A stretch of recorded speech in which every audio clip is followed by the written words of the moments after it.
Vibrant music teaching. Proven and practical Tips, strategies, and ideas for music teachers. You're listening to episode 93 of the Vibrant Music Teaching Podcast. I'm Nicola Canton, and this week I'm sharing my review process and how I get ready for a new studio year.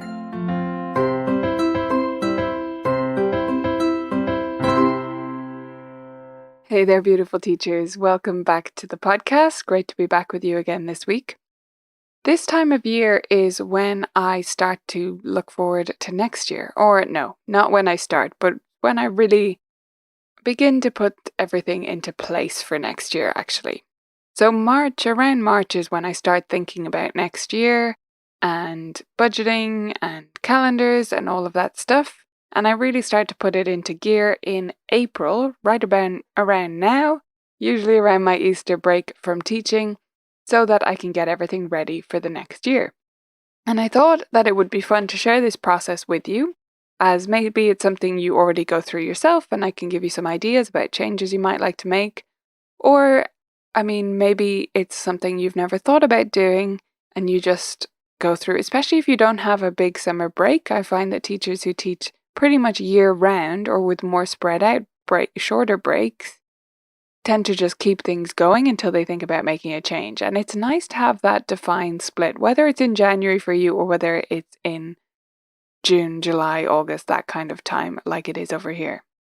So April is when I start to put this into place, and it's when I want to prepare my calendar and my new forms, the new policies and the fee list, so that in May, towards the end of May, I can send this all out to parents so that they can return the enrollment forms for the new year with everything in mind, having looked through all the new information, can return the enrollment forms with the registration fee by the middle of July.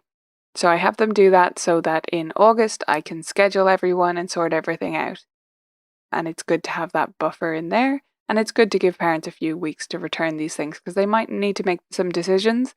They might need to also look into what's happening next year in the school in terms of scheduling, They won't always have a definite answer on that, but if they have a bit of time, they can usually check into, okay, well, hockey, she's moving up from 4th to 5th class, and that means hockey's probably going to change to Wednesday. That's what it's been in her school, so we'll put in that we're not free on Wednesday anymore. Something like that, right? That kind of stuff comes up. And it's good to give them a bit of time for that. So now is when I need to start putting that in place so that I can give them plenty of notice. And before I do give them that notice, before I give it to parents, I can check it and check it and check it to make absolutely sure that it's right, that there's no typos or any basic stuff like that, but also that I'm happy with it, that it's a good balance, It's nice to let things sit for a while to make sure they're just right. You'll see things with fresh eyes if you put something aside for a few weeks and then come back to it. So that's how I like to work through things. And as I'm developing those calendars and fees and stuff, and it might not be just changes with the calendar and fees, I'm thinking about changes in general within my studio that I might want to make for the next year and making sure everything is running the way I want. Because it's my business, it's your business, and you get to decide how it's run. And if something doesn't sit right, for whatever reason, you can come up with a solution to fix it. And I think we should be doing that every year, so that each year as you go into our new year in the studio, even if it's only after a short break, we're thinking, okay, great, I think this setup is going to be great. And sometimes we'll be wrong, and then the next year we'll fix it again. But it's good to have that clean line where you're thinking, okay, this is how I want my studio to run. This is how I would design it at this stage of my life, and moving forward from there. So as I go through the year in general, all the way through from September, I will have been thinking about things that are not really working, basically. What's working, what's not, just as a general musing throughout the year. I'm sure there's plenty of things that have occurred to you throughout the year. You can keep a list of them. For me, it's actually just something I do mentally most of the time, because it's if something keeps coming up that you really want to make a change and you have that strong gut feeling as you start to go through this kind of process every year that, okay, next year we're going to change that. And actually that could be seen as dwelling on it, like, oh, I wish I could change it. But it feels better because I'm not dwelling on it. I'm just saying, oh yeah, that's not quite right. I should have designed that differently. No point beating yourself up about it. You just say, well, I'm going to change it next year. So I'm only going to have to go through this many more times. And if it's something that happens every day, you might have to fix it instantly if it's that particular kind of instance. But most of these things are occasional occurrences that actually you can live with them for a year. It's when you think about it being your entire career of piano teaching that you'll really get down about it. So as I go through the year, I'm thinking just with my gut feelings about what's working and what's not working and might need to be changed. And this all kind of settled together around March, April kind of time. That's when I start thinking about, well, these are the real changes that I want to make based on how this year has been going. After I do that gut check and make those kind of changes, start thinking about them, I do go through more methodically and check all my policies, check everything over and rethinking anything that needs to be rethought. But the main thing is those big aspects, or it can be small things that have occurred to me during the year that really I need to change. So as I prepare for 2020, I know it's already 2020, but the academic year 2020 to 21, it was terrifying to write that down. It's always scary to write the new year on the file name, I find. So I write it down, it's like, oh yeah, it's really going to be 2021. Anyway, as I prepare for that new academic year, I thought I would share with you what I am going to change. Maybe you'll get some inspiration for yourself. Maybe it'll just give you a better idea of what this process might be like if you've never done it before. And maybe you'll go exactly the opposite direction from me and do something the old way that I used to do it, because that would be a better fit for you, right? So here goes. There's 2 big changes I'm going to make for this year. And then there's a couple of small ones. So I'm going to share the 2 big ones first, with the little caveat before I do that if you're at the beginning of your teaching in particular, or things just really aren't going well, you might have to make lots of big changes, and that's absolutely fine. I'm just sharing the 2 that I'm making that are big because my studio runs pretty much the way I want it to at this stage, but I still need to be tweaking and changing things. Everyone does. And so there's 2 big changes I'm going to make. And for both of these, and for changes in general, I will be following pretty much the process which I outlined in one of the most popular posts on the site.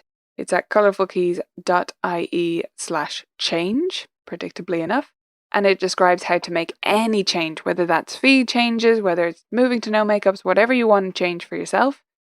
This outlines exactly how I do that, basically, how I communicate it with parents. So if you want to check that out, colourfulkeys.ie/change. But without further ado, what are these changes? Well, the first one is about the lesson formats in my studio. I'm not doing away with buddy lessons or anything that dramatic.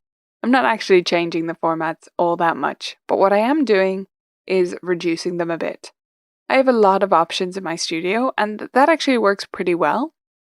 But as I go forward, more get added. And I'm fine with having a lot of options, but I do try to simplify them each year as much as I can, within reason. And so for next year, because of the way we've been expanding, let me back up a step. One of the reasons it has been expanding even more in terms of the formats and therefore the fee options is because I've added other teachers. So the last couple of years, I've had 2 other teachers working in my studio, and they teach at-home lessons. And eventually we will expand so that they're teaching at the studio as well and sharing buddy lessons with me. So I do have to keep it as tight and simple as is possible with all those different parameters of what we offer, which is buddy lessons, solo lessons, mini musicians groups, and at-home lessons, which obviously have to be at a different rate to account for the travel costs. So this year, what I am reducing is the buddy lesson options. I'm going to be removing the 50-minute option. So there's only going to be a 60-minute buddy lesson option in my fee structure. And that means that the students will come for 30 minutes one-on-one with me and 30 minutes alone. So the 50-minute option was only 20 minutes one-on-one with me and 30 minutes overlap with the other student there as well. And that does work. The 50-minute option does work, but it's not ideal. And I think that in some cases, it holds students back maybe a little bit of the progress that they could be making. And in some cases, it's fine, but it's very, very difficult to judge which students are going to work well in the 50 minutes and which are not, because it's not age. It's the speed at which they can pick up an instruction and do it. I'm not even talking about the speed at which they learn new concepts or figure out skills. It's literally the instruction processing time. And that I found that really becomes a problem when you have a 50-minute lesson with a student who just needs a second to think through what you said. And you can't be impatient with them, right? They need a minute. That's fine. They should be allowed to have that time. But while that's a good reason why they need 60 minutes, it's not the easiest transition to make them with parents that they need that longer lesson. And with that 50 minutes on the calendar or on the fee list, a lot of parents are going to say, well, we'll just start with 50 and then we'll move up. And I just want to remove the option. I just want to encourage them to start with 60, with the idea in mind that if a parent says to me, I said, we just can't afford it, it's just not going to happen, I'll work out a scholarship for them. It's not really about maximizing that revenue to me. And if a student is really, really, really keen and really wants to join the studio, the family is a great fit, we are going to work together on that in some cases. So I don't want to cut out families on a lower income, and that's been my hesitation. But when I really thought through this change, I figured out, no, what's actually happening is the families who are less committed to lessons in my studio and my particular way of teaching, those are the ones who opt for 50 minutes. The other ones trust me when I say 60 minutes is best, and they go with that and they make the budget work. It's not that richer families are opting for 60 minutes and are okay with that fee, and the students on a lower income, the parents on a lower income, are going for 50 minutes because they just can't afford 60 minutes. That's not what's actually going on. And I'm being overly sensitive, to economics, I guess. So I've decided to remove that 50-minute option and, of course, have that discussion if I need to with particular families. It just makes things simpler, and it means that I have one format that I say, this is the ideal format for any child, pretty much. This is what you should go with. And students who get started in 60-minute buddy lessons do the best. That's the truth. They do. So that's what we're going to go with. So I'm cutting that out. The other thing I'm changing about the fees, or the actual fee sheet, right, the place where I write all the fees, is that I'm putting a little asterisk next to the 30-minute solo lessons to say that they're only for adult students. And that might sound totally backwards to you. A lot of sort of the standard way of doing things is to encourage longer lessons for adult students and shorter lessons for kids. That seems to have become the norm, is that if you're starting as a kid, it's 30. If you're starting as an adult, it's 45. And so therefore, a lot of singing lessons, for example, are just 45 minutes as standard, but piano and violin and stuff are 30 minutes because, some, of course, voice teachers do teach younger singers, but in general, 45 minutes become the standard because of adult students, I think. Anyway, that's a bit of a side note. But my point is, why? That's always my point, right? That's always what I say to things like this. Why? Why? Why is it 45 minutes for adults as standard and 30 minutes for kids as standard? Is that right? And I've come to believe it's not. It's the opposite of what works. I need at least 45 minutes with a child. I cannot teach them in 30 minutes. It's too short. I can teach them, but I won't be able to get to everything I want to get to. And the reason why it's more important for a child is I have to expose them to all different types of music and every layer that they could explore. I feel that's my responsibility because otherwise I'm closing them off from a whole area that later in life they might want to get into, and they can get into it later, but it would be better if they had the foundation in place. Whereas an adult student tends to come to me, or at least there's the possibility of them coming to me with a more specific goal. For instance, some of our recent adult students that we've added, actually, what they really want to learn is how to play from a lead sheet. And they're not that interested in much else. They already did a bit of music reading as a child.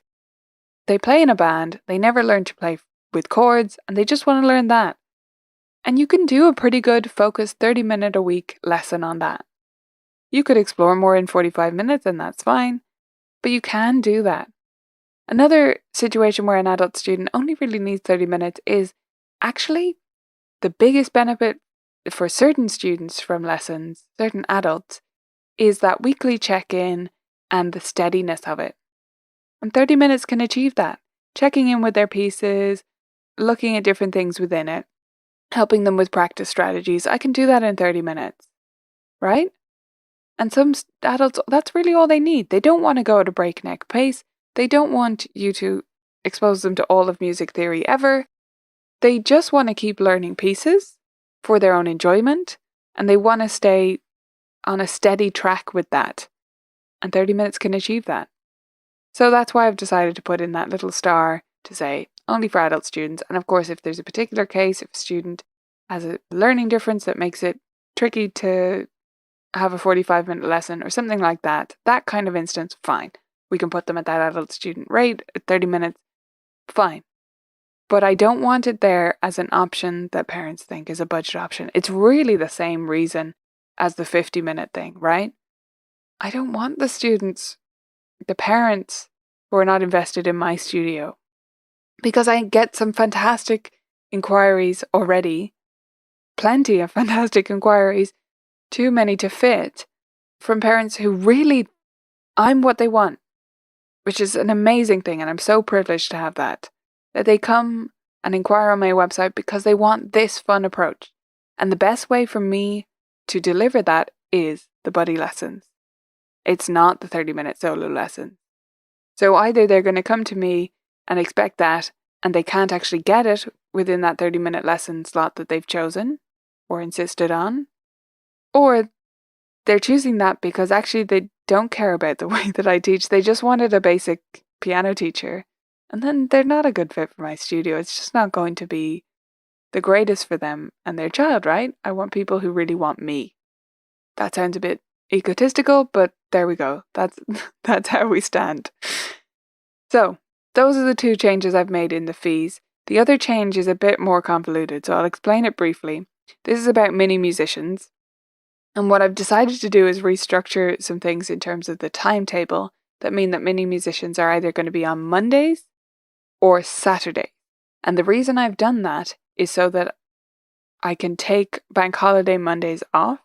I could have done that another way, but this is the way I've chosen to take bank holiday Mondays off because, it's worked fine to work through them, and I don't honestly really mind it, but students do miss a bit more, and I think it would be better to keep that day for groups, which I'll talk more about in a second, including mini musicians. So mini musicians go on Mondays and Saturdays, and I'll take the bank holiday weekends off mini musicians, which means those fees, the number of weeks in the year for mini musicians will reduce, and therefore the fees will reduce as well. So that's just another little tweak there to the fees. Mostly, that's just about making the fee sheet as simple as I can, reducing the options as much as possible. The other change, which I've alluded to a little bit there, is in terms of my lessons group workshops. What I mean by workshops is classes that students come to occasionally in addition to their regular lessons. So students are in buddy lessons or solo lessons or whatever, but they also come to group workshops occasionally. And the past few years I've done these. I love doing them. They're great. I think they're a really good opportunity for kids to come together, play ensemble music, improvise together, all that stuff. I don't want to cut them from my studio. The past few years I have done them 4 times a year on Sundays. And people often look at me like I'm mad for doing that when they realize that I work Monday to Saturday normally. So Sunday is my only day off. And I've been doing group workshops 4 times a year though, right? It's 4 times. It's not much. However, my studio has expanded. As I've mentioned, I've taken on 2 other teachers. And so I really didn't mind, and I honestly wouldn't mind going forward if 4 times a year on a Sunday I had 1 or 2 group workshops. But we're up to 3 now to fit everyone in. So I have to run 3 workshops. Now I leave breaks between them. I don't do anything silly. But still, 3 workshops, basically the same thing 3 times with different kids, is a lot. It's too much. I can do it, but I never want to be at the stage with my teaching where I'm getting through something. Even if I'm still providing a good experience for students, I don't want to be feeling like that about teaching, even for 4 Sundays out of the year. I don't think that's a good place to be in, and I believe in leading you guys by example. I otherwise have an excellent work-life balance. People don't believe me because of all I do, but I honestly do.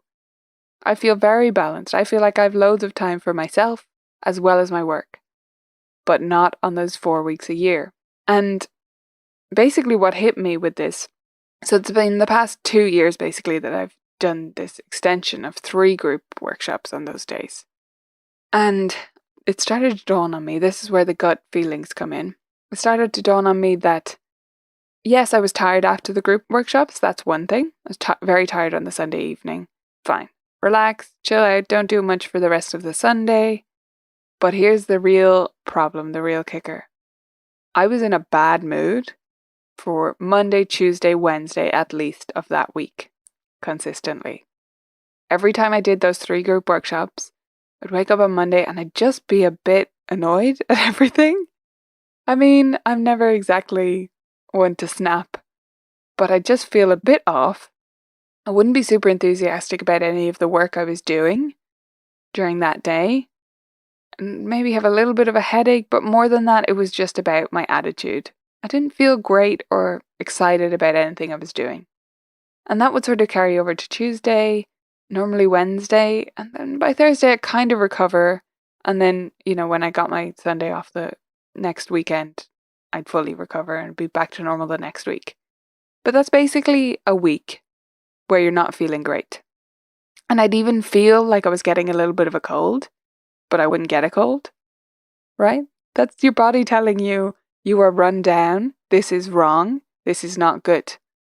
And so I've experimented with changing things up. I didn't just leave it for another year knowing that, right? But it's been something that's built up that I've realized, no, this is consistently a problem. Even though I went down to 60-minute group workshops this year instead of 90 minutes. So still though, 3 hours of group workshops, 3 60-minute group workshops, because it's the same thing in each one, and because it's on, my day off, it just leaves that bad feeling in my brain, basically. And I've decided that's not good enough. So here's what I'm going to do. Next year, we're moving the group workshop slot to Monday and Saturday. That's why I was mentioning the group workshops when I was talking about the Monday bank holidays thing. So Monday is only going to be mini musicians and one of these group workshops. And I'll also have an extra slot on Saturday because I have room for that. That's fine. That means I always have Sundays off, except for the one Sunday out of the year that we do a concert. Always off from teaching. And it also means I'm going to increase the number of group workshops. Which sounds crazy when I'm trying to reduce the stress of something, but actually making them regularly scheduled in every week and putting them in my normal schedule is going to improve this a lot. I just feel like it's going to be much better to be something I'm expecting every week. At the same time, we're going to designate them for particular age groups. So each one that I do will be for a different age group, and anyone from that age group will be welcome to attend, and it'll be sign up on a first come, first serve basis. But I know how the ages break down in my studio and the way the normal percentage of attendance, and therefore pretty much everyone who wants to come to a particular one will be able to come. By splitting it up in that way and having the 2 slots, we'll also be able to alternate, sometimes if you're 7, sometimes your slot will be on a Monday, and sometimes a few weeks later it'll be on a Saturday.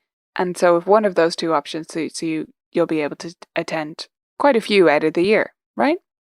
So that's the idea. It's a little bit confusing to explain. I hope it made sense to you in terms of what I'm doing.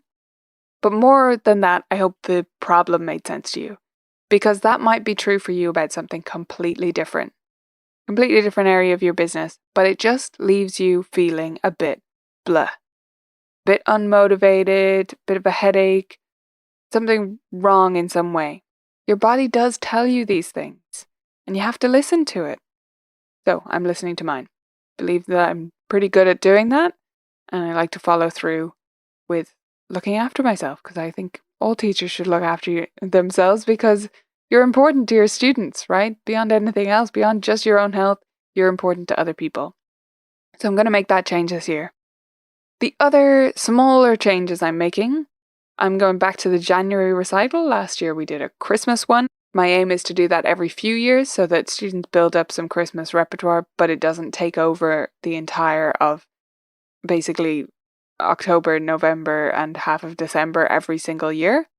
That they build up a bank of Christmas pieces. They can play those for a few years at the same level. That's fine, and explore them, and play them in the last week before Christmas, and play them for family parties. But they don't have to do a concert with those every year. So we'll be back to our January concert. I'm planning a really fun one. I'm not going to give away that secret though yet. That's going to be super fun though. I think parents are going to love it. Kids are going to love it, and it's going to be something really different. So that's in January. Group lessons the week of the recital. I actually made that change last year. So instead of regular lessons, they have group workshops on their regular day for the week of the recital. That works really well because this is our spring recital I'm talking about, and that one's on a Saturday, and I teach on a Saturday. And so it works fine to reschedule those, and obviously parents are very understanding because there's a recital on, but I think it'd be more beneficial for them to be in groups anyway in order to practice performing that little bit more. We do that at a group workshop several weeks before the recital, but it'll be great to get that extra practice in and really focus in on performance for that whole week, because that's what we're doing anyway, and it'll be done more efficiently, and it'll be more enriching for the students if they're in groups for that. So they're just going to come on their regular day to a group instead of solo or buddy lessons. That's already happening this year. That we're just keeping that for next year. And then of course I'm increasing the fees. I do that every year so that they don't stay exactly the same. People often ask about how much to increase. I don't like to give a euro or dollar amount because I don't think that's sustainable or just a good way of thinking about things. I prefer to go on percentages. So I will always raise at least 3% to stay above the cost of living increases, which are 1 to 2% most of the time.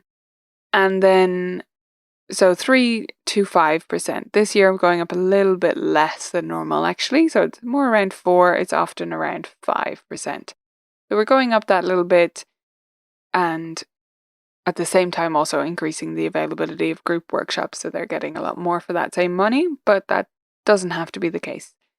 No matter what you're doing, please increase your fees every year, just a little, okay? It doesn't have to be huge. But if you do it a little every year, you're not going to fall behind the market and fall behind what you need to be making and have to double them, to catch up. And really you can't do that, so then you end up not catching up, You try to do a little a year after year, but it's very hard to run that race.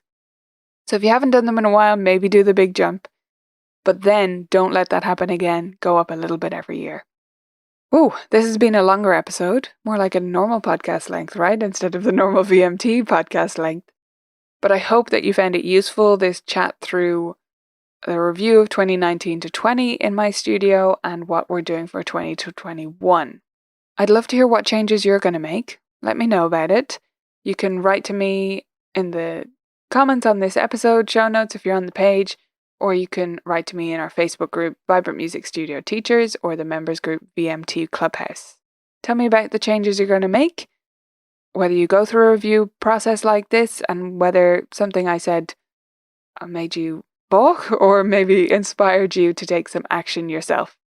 And while you're sharing, please do share your stories about lessons you've learned in the last year. We need them for our 100th podcast special. You can go to colourfulkeys.ie/100 and leave a voice memo there, or just record one on your phone and email it through to us. We'd be delighted to hear from you and hear about your lessons learned over the past year, no matter where you learned them, that helped you improve your teaching or your business or just see something in a new light. That's it for this week. I'll chat to you again next week on the Vibrant Music Teaching Podcast. See you then. If you want a structured way to go through your business with a fine-tooth comb and make sure everything is in order, you should check out the Studio Business Reboot course. This is inside the Vibrant Music Teaching Library. Just go to vmt.ninja to sign up if you're not a member, or if you're a member already, go to the video library and select courses to find it there.